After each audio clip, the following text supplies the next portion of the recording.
Duelist, and today I'm going to be bringing you a deck profile of my Rockstun deck for the April 2015 format. I completely forgot about this deck. Sometimes it's fast, sometimes it's slow, but I think with Diamond Core and Overload, the deck has become a lot better.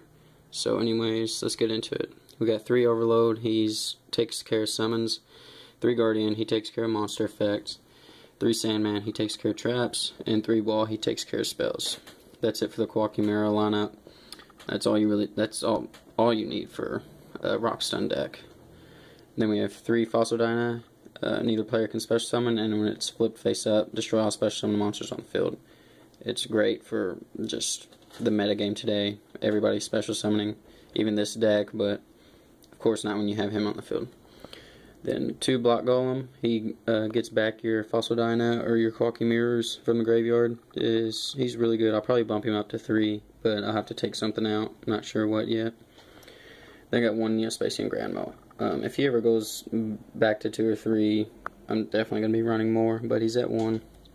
Spells: 1 Raigeki, 1 Dark Hole, 3 Diamond Core, searches your Quackimeras and prevents them from being destroyed for a turn. 3 Pot of Duality. I mean, you don't use special summon here and there in the deck, but not very often, so it's good to run at 3. 2 MST, and then 2 Kaiser Coliseum. Kaiser Coliseum runs really well in this deck, so I keep it at 2, and I have a 3rd on the side. 1 Bottomless, 2 Mirror Force, 1 Torrential, 2 Breakthrough, 2 Phoenix Chain, 1 Compulse, and 1 Solemn Warning. That's for the main deck. That's 18 monsters, I think 12 spells, and 10 traps.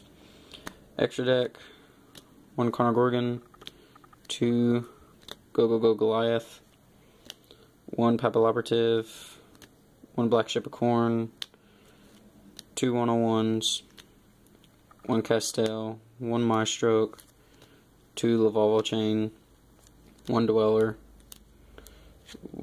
1 Cowboy, and 2 Gorgonic Guardian. So let me know what you think about this deck, and I'll see you on the next video.